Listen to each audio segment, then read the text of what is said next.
Hello. हाँ, आज हम वर्ल्ड में तो करंट में जो प्रॉब्लम चल रही है उसके विषय में बात करेंगे। ये एक तरह का साम्राज्यवाद कह सकते हैं इसको, जो एक नियो साम्राज्यवाद का रूप ले लिया है। पहले भी ये होता आया है। हम देखते थे कि राजा महाराजे नवाब हैं, ये लोग भी लड़ते थे, अपनी फ़ौज ले आते थे घोड़े हाथी से, और एक अपने एरिया को कैप्चर करके उसमें एक राज्य करने की कोशिश करते थे अपना अपना। और पर्सनल यदि कोई मतभेद भी होता था तो उस मुद्दे को भी लेकर इनकी लड़ाई हो जाती थी।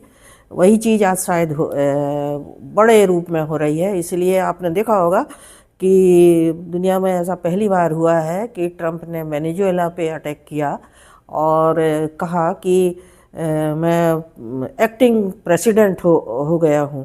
जबकि हम जानते हैं कि प्रेसिडेंट या प्राइम मिनिस्टर किसी भी कंट्री का आज के ज़माने में जो होता है वो उस कंट्री के लोग सिलेक्ट करते हैं, उनकी बेस्ट जो चॉइस होती है उस अनुसार पे वो काम करते हैं।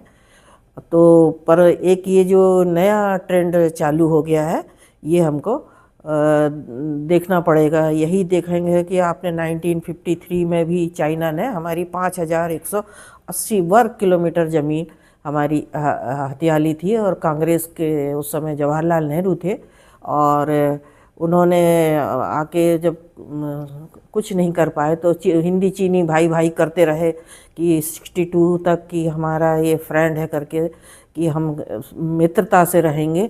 लेकिन हुआ उल्टा कि 62 में चाइना ने हमें वार किया, और नेहरू जी को आके सदन में ये बोलना पड़ा कि ये अटैक किया है चाइना ने और हमारी इतनी एकड़ ज़मीन, किलोमीटर ज़मीन दबा ली है।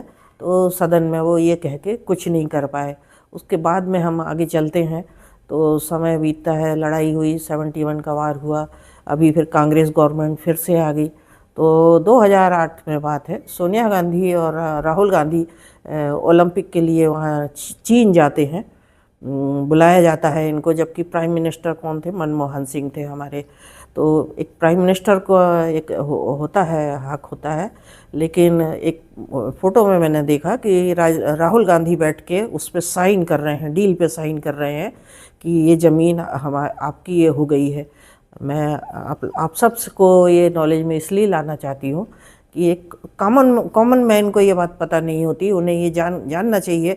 और जब भी राहुल गांधी आपके कॉन्स्टिट्यूंसी में आए, कहीं पे भी आए, आप ज़रूर उनसे पूछ सकते हैं कि आप हमारी इस ज़मीन का सौदा करने वाले कौन थे, किस हैसियत से आपने और आपकी माँ ने हमारी इस इतनी एक किलोमीटर की ज़मीन चाइना को दिया।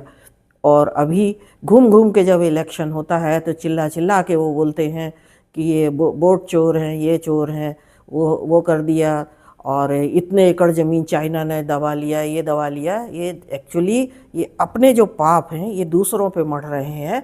और इसीलिए अभी अभी देखो, चाइना स्वयं अब सब तरफ से घिरा हुआ है, तो अब इंडिया की तरफ वो दोस्ती का एक तरह से हाथ बढ़ा रहा है, ताकि ये मैं सब तरफ सारे फ्रंट पे, नहीं तो उधर अमेरिका से ताइवान के फ्रंट पे लड़ाई हो जाएगी, इधर ईरान प्रॉब्लम में है, पाकिस्तान धोखा दिया हुआ है उसको, क्योंकि सब जगह इनने ज़मीन कैप्चर करने के लिए जो पैसा दे रखा है, इन्वेस्टमेंट कर रखा है, वो अब इनका ख़तरे में पड़ गया है। तो अब हर फ्रंट पे हैं तो उनको, और ट्रेड भी डाउनवर्ड चल रहा है, तो इसलिए वो इंडिया की तरफ हाथ हिलाए हुए हैं। तो अभी रिसेंटली उनका आरएसएस कार्यालय में भी गए, मिले वो, और बीजेपी से भी मिले हैं, प्राइम मिनिस्टर से। मिलना कोई बुरी बात नहीं होती है, जो भी बात करें ओपनली करें, और ट्रेड जो डिसाइड हो बाकायदा संसद में रखा जाए बात हो, वो एक बात होती है। लेकिन चोरी छुपे कोई डील करना ठीक नहीं होता। और अभी गवर्नमेंट उनको 750 मिलियन का ट्रेड साइन हो रहा है, जो इंफ्रास्ट्रक्चर में, एनर्जी में आएगा, जो सोलर एनर्जी वगैरह है उस पे आएगा, और कुछ इंफ्रा कंपनियों को आएगा। और मशीनरी वगैरह, क्योंकि वो शायद गवर्नमेंट इसलिए ले रही होगी कि उनने जो PIL स्कीम दिया था जिसमें हमारे छोटे छोटे इंडस्ट्रियलिस्ट छोटी छोटी चीज़ें बनाएंगे तो उनको रोज़गार मिलेगा, ये होगा, और सामान जो हम एक्सपोर्ट कर पाएंगे तो उससे हमारी इकॉनमी रिवाइव होगी। लेकिन वो ऐसा हुआ नहीं। हम लोग माइंडसेट हमारा रिसर्च करने का, काम करने का तो है नहीं है, तो उल्टा ये हो गया कि गवर्नमेंट को इससे रेवेन्यू भी नहीं मिला और हमने बाहर से ला के और इंपोर्ट बढ़ा के अपना डेफिशिएट और बढ़ा लिया। चाइना से जो 120 बिलियन का हो गया, जो 106 बिलियन का था, और बढ़ के ट्रेड हो गया। तो ये गलत सिग्नल दे रहा था। तो इसलिए गवर्नमेंट ने सोचा कि चलो इससे अच्छा ये है कि हम वाइड तरीके से इसको ठीक कर लें और ट्रेड जैसा है ओपनली चलने दें। तो इसलिए शायद वार्ता उसकी चल रही है, अभी डिसाइड नहीं हुआ है। अभी जो हमारा हिमालय में जो सक्सगाम घाटी है वहाँ पे भी इनके सैनिक हैं जो बंकर बना रहे हैं, इंफ्रास्ट्रक्चर बना रहे हैं और हमारी टेरिटरी को कब्जा कर रहे हैं। उस पर भी हमारे आर्मी चीफ द्विवेदी हैं, उनने उनको फटकार लगाई है, वो कड़े शब्दों में जवाब दिया है। वो इसलिए चाह रहे हैं, एक्चुअली चाइना जो जाते हैं तो इनने जो रोड बनाई है वहाँ से पोर्ट तक जाने के लिए, तो उस ज़मीन को, वो जो हमारा ज़मीन हमसे जो पाकिस्तान ने हमसे जो कैप्चर किया था 48 में, इनको दिया है, तो वो है। तो ये अब पावर उपयोग करना चाह रहे हैं और हमको बेवकूफ़ बनाना चाह रहे हैं। ये एक हमारी विडंबना है। तो हमको भारतवासी होने के नाते ज़रूर सोचना चाहिए और कांग्रेस को बार बार एक मौका देते हैं या ना समझी में भी देते हों तो थोड़ा समझने की, सोचने की कोशिश करें। अभी अमेरिका का अब रुख देखते हैं कि अमेरिका के जो साम्राज्यवाद पे बात हो रही थी, इन्हें सडनली जाके वेनेजुएला में अटैक करते हैं, वहाँ से उनके प्राइम मिनिस्टर को उठा के ले आते हैं, हस्बैंड वाइफ को, और सैनिक भी मारे गए उनके। सडनली रात में 2:30 बजे रात को घुसे हैं और अपने तरीके से अब कोर्ट में डिसाइड कर रहे हैं। अब यही उनने सोचा कि एक अच्छा मौका है कि ईरान को न्यूक्लियर बम के बहाने वो हमेशा लगाते आ रहे हैं, उन पे इल्ज़ाम लगाते आ रहे हैं, तो उनको ये एक मौका मिल गया कि ईरान को मैं अटैक करता हूँ। तो एक बैड सिचुएशन बनी हुई है। इनने अपने जो होते हैं अपने सपोर्टर को, चूँकि इनका जो अपोजिशन को, जो लीडर को जिसको ये बिठाना चाहते हैं वो अमेरिका में है। एक ये अमेरिका की ये बड़ी विडंबना कहेंगे कि अमेरिका को जो जिससे खुद को खतरा होता है उसी को वो टेररिस्ट कहता है, दूसरे को तकलीफ होती है उससे उसको कोई मतलब नहीं होता। यही हाल है पाकिस्तान में बैठे सारे जो टेररिस्ट ग्रुप है। बार बार UNO में इंडिया भी बोलता है, चाहे सलाहुद्दीन हो, चाहे वो जमायते वाले हों, लश्कर वाले हों, उनसे उसको कोई मतलब नहीं। हमारे आज 50 साल में लाखों घर बर्बाद किए हैं, लोगों को मारा है, कश्मीर में भी मारा है, कश्मीर के लोगों को बरगलाया हुआ है, उनको गलत तरीके से चूरन बांटते रहते हैं ये लोग, उनका भी जीना हराम किया हुआ है। इतनी अच्छी स्वर्ग जैसी घाटी है, वो बिजनेस करते हैं, शांति से रहना चाहते हैं, तो वहाँ भी उनको नहीं रहने देते हैं। और ये अमेरिका का ये टेंडेंसी रही है कि तुम लड़ते भिड़ते मरते रहो और उसमें हम बीच में दरोगा बन के आके पैसिफाई करते हैं और राज करते रहते हैं। वही चीज़ अभी ईरान में करने की कोशिश की है इन्होंने। तो अभी शिप लगाए हैं इनने अरेबियन सी में, अब्राहम लिंकन शिप है और एक बुश का है, HW बुश के नाम से एक जो है जिसमें कैरियर होते हैं, वो सब लगा रहे हैं। क्योंकि इनको लग रहा था कि हम दूसरे के बोर्ड एयरफोर्स के जो बेस हैं उनसे हम मिसाइल गिरा के और वो काम चल जाएगा। लेकिन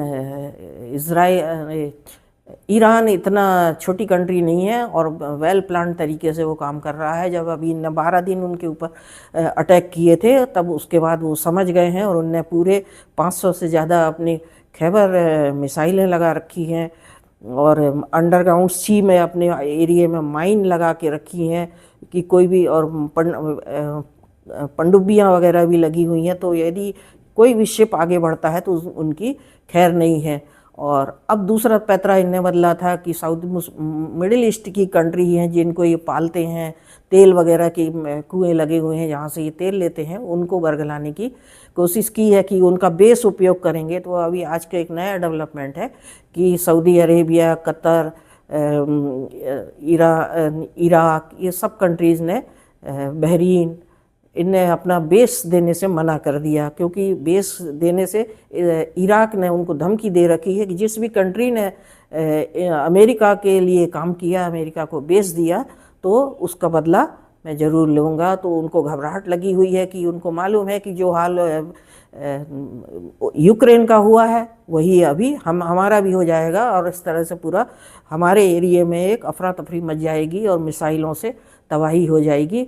और इज़राइल भी इसके बहाने अभी थोड़ा सा सतर्क हुआ है, क्योंकि उसको वो खुद ही अपने हूती और इनके लेबनान तरफ से जो अटैक होते हैं उसमें घिरा हुआ है हिजबुल्लाह से।